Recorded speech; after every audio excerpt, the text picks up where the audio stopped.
Okay, we'll move to the study session. And the first item on the study session would be annual DOT inspection and maintenance. Fire Chief. Good morning, everyone. Morning. Annually, we do DOT inspections and annual maintenance on our apparatus. Central Power Services completed the annual maintenance on the fire department's apparatus for an amount of $4,232.80. Maintenance was done by qualified mechanics. However, Central Power Systems and Service does not have an EVT, an emergency vehicle technician, to perform Department of Transportation inspections.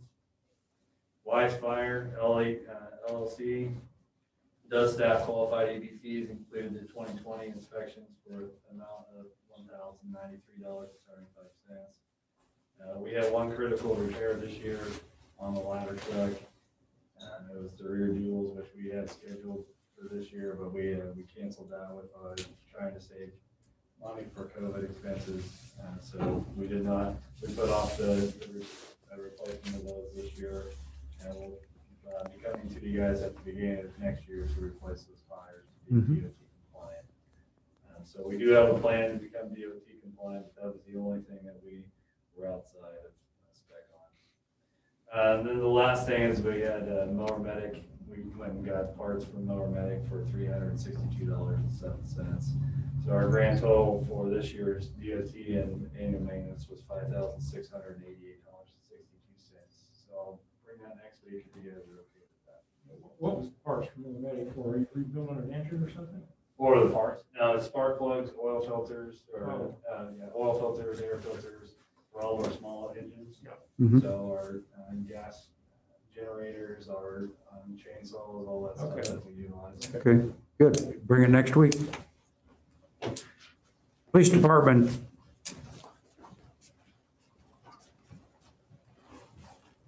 Good morning. Morning. I have one item that I'd like to bring next week, and that is requesting the approval to hire Stan Neufeld as a bin inspector for the city of McPherson starting December 14th, 2020. Our current bin inspector, Harris Terry, is retiring at the end of the year. And Stan, I believe, will do a great job in his place as he was the traffic lieutenant for us and understands the bin process. So I'll be bringing that next week. Okay, thank you. Thank you. Okay, Public Lands. Again, I'll speak for Wayne. The city of McPherson Public Lands Facilities has 2 bumper pull trailers that have exhausted their useful life and no longer serve the needs of the city of McPherson. It is the desire of the staff to declare the subject equipment as surplus, and the equipment will be sold through sealed bid process. Wayne has taken care of that. I did suggest to him that he make those available to all departments, and I think that you guys received notice of. So that has been done. And if he gets no interest there, well, we will sell them as sealed bids because there's no use to us anymore. Okay, I'd say bring it next week. Yep. Planning and zoning, annexation. Morning, everybody. Good morning. Morning. So, Dacus Auto Body, Chris Dacus, has petitioned the city for annexation by consent of certain lands adjoining his existing auto body repair business and the boundary of the city of McPherson. For land adjoining an existing boundary, we have to have a written petition, which I have a copy of with me, requesting annexation. There's no resolution notice or public hearing required. So if it wasn't adjoining the city, what that means is we need to get a resolution from the county agreeing that it's a good idea. But because it borders the city, we don't have to do that. And because it's by consent, there's no requirement for public hearing or discussion like that. Okay. So we need to only pass an ordinance annexing the land. I've included a draft ordinance with the agenda item. It's requested because Dacus is expanding their business. They want to get into towing, and I guess they're doing very well with auto body repair. So they also have submitted a site plan to expand their existing structure. And they had another case where they would apply for and receive permission to get an 8-foot instead of a 6-foot fence through variance. So this is just kind of the next logical step in developing on the property for their expansion. Okay. So I talked to the city attorney and we determined also that for the zoning piece of this, that because we're not creating a new lot in the city limits, but it's property that's going to be kind of stuck to the existing lot, that it should absorb the zoning of the existing lot and that no zoning hearing is required. Okay. So we have an additional ordinance that would also establish initial zoning for that portion of the land that's being annexed. And then because these are relatively simple matters, if we come back from recess, we can vote on that today. You want to do that today? Yeah. Okay. So that'd be 4.1, right? Yeah. Yeah. All right. Virgil, did he own that land prior to making this request? No, he made purchase of it. He did a site plan review and his request of conditional use for the increase in 2 feet to the height restriction on the fence while he was in the process of purchasing it. He just completed the purchase of the land very recently and is ready to move on. Okay. All right, Virgil, we'll continue that when we come back then. Thank Okay. you. Thank you. Public Works. It's a time of year again to renew our service contract to perform sanitary and storm sewer locates for the city of McPherson to meet the requirements of the Kansas Underground Utility Damage Act, KUUP, DPA. We received 2 quotes. First was from Piping Technology for $14 per call and then $35 for the first hour if it's an hourly locate, and then additional hours at $30. This is the same cost as 2020 and actually $1 cheaper than 2019. Compared to the USCI quote at $17.50 per call, $60 project flat fee, $75 business hour emergency, and $75 after hour. And our contract actually, our employees take care of the after hour emergency locates. Past year, there were over 3,000 locates. Piping Technology has done an excellent job and their unit price is lower than the second quote. So I'd like to bring that next week. Okay. Sounds good. The next item, attached, please find a draft version of a letter I intend to send to the county asking them to sign a modified agreement for the Northview Trail crossing. This is across 81 bypass. I felt this issue was settled, but Mr. Kramer, who is the County Public Works Director, continues to oppose a pedestrian activated rectangular rapid flashing beacon, or RRFB. I've asked the city attorney to modify the existing agreement and that specifically allows the RRFB. Alfred Bennett has put together support for using the RRFB, and I will include it in the letter in the revised agreement. Okay. When you get that agreement, will I bring it next week if it comes in? Yeah, well, I'd bring the agreement if they will sign it. Right. Also in the letter, I've asked that, or offered that we would be glad to meet with them, either meet or have a joint commission meeting. Okay. Jeff, has Mr. Kramer offered any options? I mean, he didn't like this idea, but what does he think will work better? Lack of it. As I state in my letter, I don't think there's any situation where lack of advanced warning is safer than installing it. He has valid concerns, but those concerns exist whether there's an RRFB there or not. Okay. I think our present agreement signed would allow us to install this anyway, but I just want to be right up front with them because we have a good working relationship with them. And Sure. we certainly want to continue that. Yeah. Good. All right. Last item is, on the Chestnut Street and drainage improvement project inspection, change order number 2 with BG Consultants. On December 15th, the commission approved $48,880, and on September 8th, 2020, increased the contract to $77,720 for inspection services for the Chestnut Street and drainage improvement project. The project is now complete, and we have received our final inspection invoice.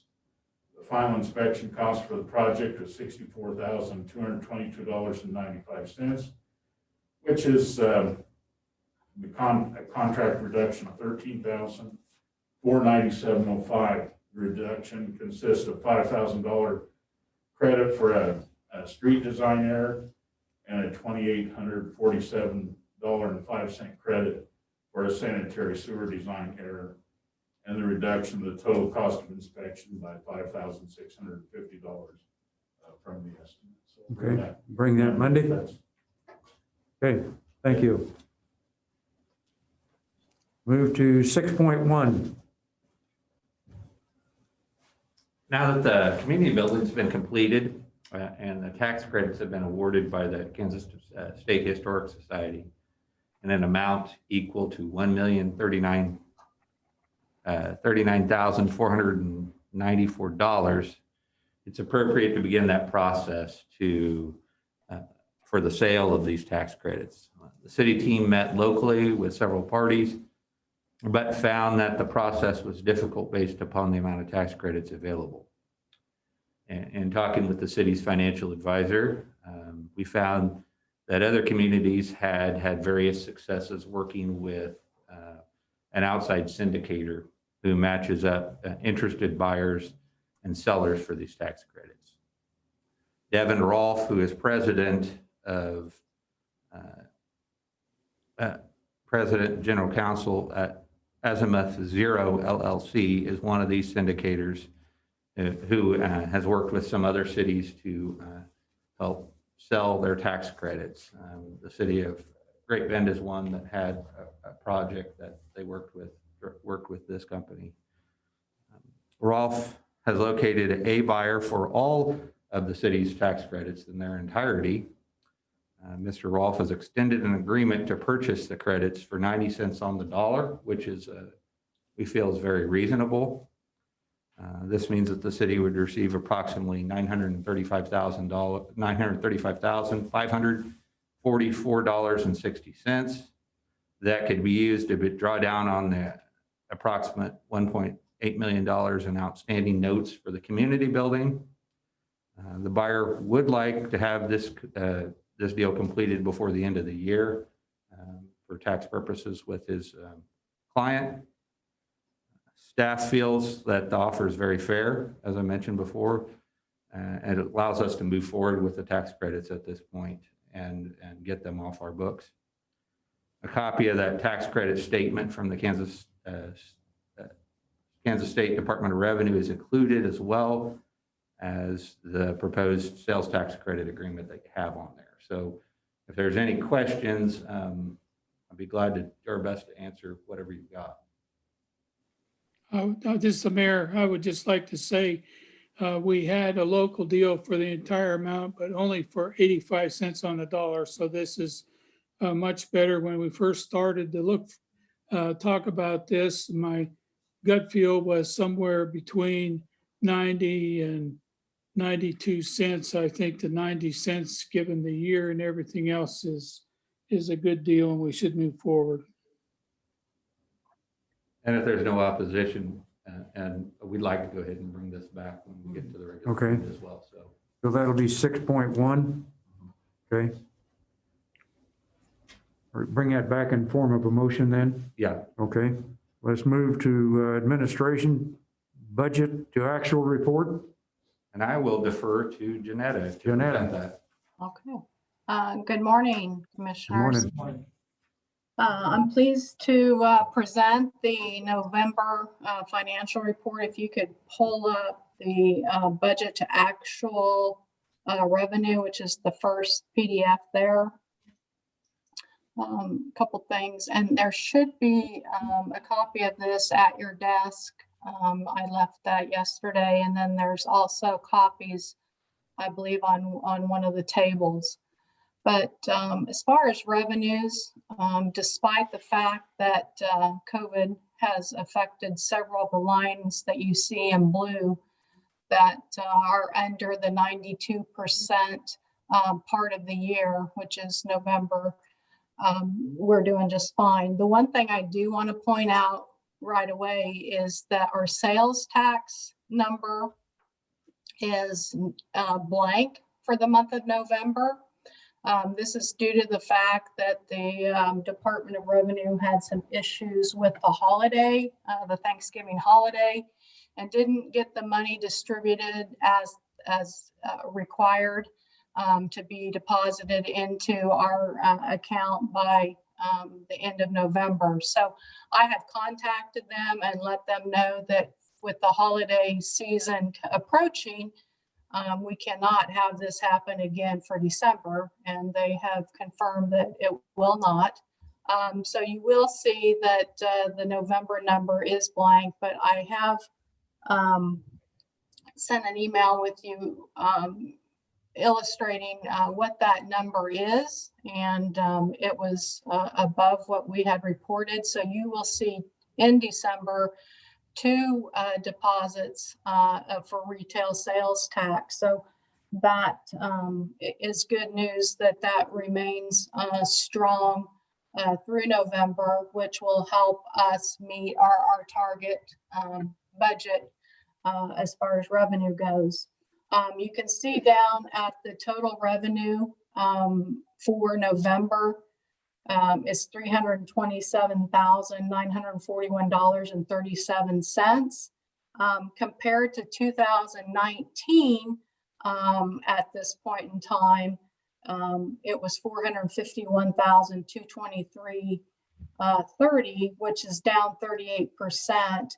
But once again, this is this downturn compared to November is once again due to the sales tax not hitting our checking account until December.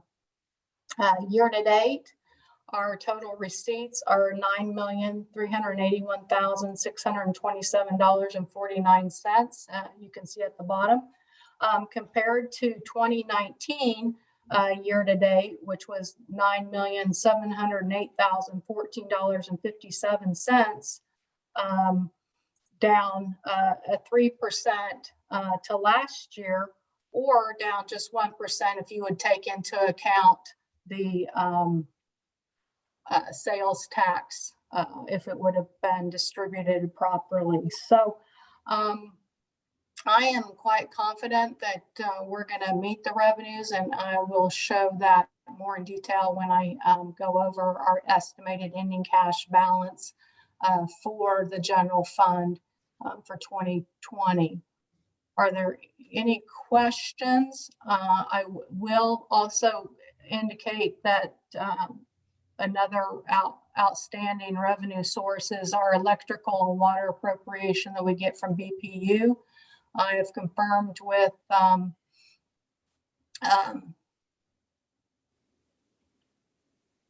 Chad that we're going to be getting that tomorrow.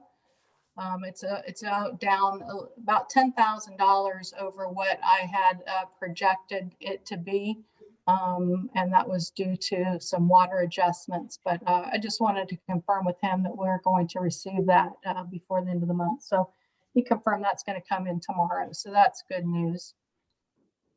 Any questions on any of those line items? I don't have right now. Okay, if you want to just scroll down. Oh, it's upside down. Everybody stand on their head. Apologize for that, but I just wanted to show the additional revenue or funds outside of the general fund. There are quite a few funds that are in the blue. Those funds have been in fact affected from a revenue standpoint with COVID, as we know. The majority of those have to either do with the alcohol tax being down or also the transient guest tax, as you will see, the tourism fund, the special park and the special alcohol down. And then consolidated streets and sales tax, which that main revenue source is sales tax affiliated with our half-cent sales tax, which is down over what we originally budgeted. But the biggest factor in that is that expenses stay down as well, so that we don't have a budget violation. The good news that I would like to point out is the golf course, as I indicated in the fall retreat. They have had increased activity due to COVID. So you can see that the revenue's in there, even despite the fact that we haven't transferred that second $25,000 that we budgeted in there. They are exceeding their revenue as budgeted by 106%. So that's great news for them. So despite the fact that they had some problems with their HVAC, there's plenty of cash available for that expense. Is there any questions on any of those revenues affiliated with those additional funds? Okay, if not, if we can go to the expenses, which is the next attachment. And focus initially here on the general fund. As you can see, the available target, every department except for the street department, which that was a transfer that we made from the beginning of the year from the street department into consolidated streets and highway fund at $500,000. So that's 100% complete. But the remaining departments are well under the 92% that we adjusted for the target budget back in May once COVID hit. The November expenses total $857,789.11. And if you compare that to 2019 November expenses, which were at $676,582.08, that's a difference of $181,000. So our expenses are up 34% compared to November of 2019, but this is all due to the COVID-19 expenses that we've been faced with, which I'm anticipating we will be 100% reimbursed from the county on the Spark funding. I am awaiting a check. Rick Whitty indicated that there was a check issued back the week of Thanksgiving. I've yet to see it, but I did submit our November expenses report that was due last Friday. So we'll be hopefully receiving that check soon. The year-to-date 2020 expenses for the general fund is $7,977,552.07 compared to 2019 year to date. That was $8,783,668.45, a difference of $806,000, which is down 9%. So once again, we're down. So the departments have been doing an amazing job of keeping expenses down, even despite the fact that our COVID direct expense line item it is up. But once again, we'll be receiving Sparks funding to offset those expense line items. Any questions on any of the departments within the general fund? If not, the outside revenue or the expenses in those various funds. Oh, can you hold one more real quick? Sorry, Nick. I just want to report that you'll see the bond and interest, the wastewater system surplus, and the stormwater utility have exceeded expenses according to the budget. But next Monday at 9 o'clock, we'll be conducting the budget hearing to amend those budgets so that they will be in line with state statutes. Okay, good. Any other questions? I'd like to ask a question. Okay. Do we have any money left in the money that we allocated to go to not-for-profits for the year? I would have to look. I know we budgeted $10,000 in there. I think there was maybe a minimal expense that came out of there, but I'll look. Okay, the reason I say that, even though the county may give something to United Way for housing reimbursement and everything, if we have money in there and we can afford to do this, I'd like to next week give them money. They were down to $2,000 last week, and they're giving people grocery money. They're giving people some rent money, and we can help them if we can with that not-for-profit money. And I'd like to take a hard look at that. Okay. Do so. You might get that information out to us prior to that, if you could. Okay. Sure will. I'll send an email. Okay, thank you. Thank you. The last slide is one you've seen before, and it's just updated with the November numbers.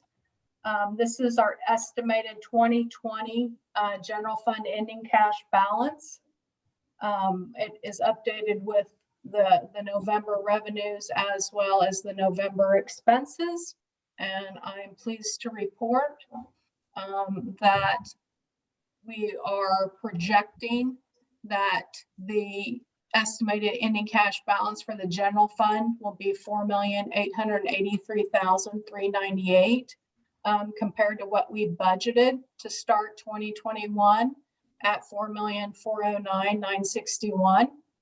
This is a difference of $473,437. I just want to point out a couple things. From the expense side, you can see that this transfers the remaining $120,000 from the general fund over to the water park. And it also transfers $45,000 of the $90,000 that was originally budgeted to the municipal building fund. So it does take those expenses into account if the commission so chooses to approve those. It also assumes that all of the COVID-19 expenses will be reimbursed with Spark funding by the end of the year. It also assumes that all the general fund departments spend 100% of their target budget. So if they spend less, then that will be additional cash carryover. And if the revenues stay as I have projected at the top of the page with the remaining taxes and revenues in the general fund at $752,284. Are there any questions regarding these numbers? Looks like you put a lot of work in there. Good job. Well, it's what I enjoy doing, but I think it's just important that we stay on top of the revenues and expenses as it relates to COVID. So as we get closer to the end of the month, I will come back to the commission to confirm that they want to do those remaining transfers into the water park and to the municipal building fund. I'd like to compliment all departments for what they've done to make this report possible. This is an excellent report. And if they hadn't tightened their belts and got things done, we wouldn't be seeing the numbers we're seeing today. I agree. That's exactly right. Kudos to department heads. Thank you. Okay. The next one just dovetails off of the report on the Kansas Historic Rehabilitation Tax Credits. I wanted to provide, if you want to go ahead and click on that, I wanted to provide, you haven't seen this report in a while, but this was a report that I put together, I believe it was sometime last year, to give the commission and a projection on where we anticipate the balance to be. This is the 2012 First Street Community Building Sales Tax, the half-cent sales tax that was approved by vote of the people. And it has been updated from two aspects. First of all, the revenue has been updated based off of sales tax collections. And it also has been updated with a number for the estimate on the tax credits from the community building that Nick presented earlier. That's the $935,544.60. So taking into account all of those collections, as well as some proceeds for the First Hill Hardup Street project and some temp notes that are issued for the community building, the total anticipated revenues by the time that the sales tax ends is $25,620,912.89. And then you take into account all the expenses affiliated. This is a separate fund. And it takes into account all those projects that the commission has authorized. The First Hardup Hill Street reconstruction, the community building, the Wall Park tennis courts. And it also has been updated with the GEO Bond Series 141 that was issued this past August, that refinanced the 136 series. And so there was some additional savings once we refinanced that based off of the interest rate. And then also takes into account the expenses affiliated with the Northview sidewalk, the TA grant project from Meadowlark Trail to Maine. And those anticipated expenditures are $23,615,380.39. That, if all of those projections are accurate, then the projected sales tax balance in that fund at the remained end of those tax collection period is $2,005,532.50. Just wanted to give the commission an update with those sales tax credits from the community building. So at any point in time, if the commission would want to look at an additional project after the Northview sidewalk project is complete, we can do so. Good. Any questions? I don't have, Gary. No, I don't have any. Thank you. Okay. The other thing I just wanted to talk about, this once again also dovetails off of the presentation that Nick presented, and it talks about one of the options that the commission would have to do with the sales tax or tax credits from the Kansas Historic Rehabilitation. I spoke with David Arterberry with Stifel Nicholas, who's our financial advisor, and the commission could choose to use those tax credits, the $935,544.60, to pay down the GEO bond temporary debt from 2019B, which was issued to cover the community building renovation project. If the commission would elect to do so, it would require the following that's listed: a 45-day notice to the state treasurer of early redemption of a portion of that temporary note, and a passage of a resolution by the commission to redeem the temporary notes early in that same amount or another designated amount. This would apply to the principal amount of that debt only. I did indicate below here that the remaining principal of that 2019 B temp note is $1,815,000. And the remaining interest is $67,535, which would be reduced if we paid down some of that principal amount by the amount of those tax credits. So I just wanted to point that out if the commission would so choose.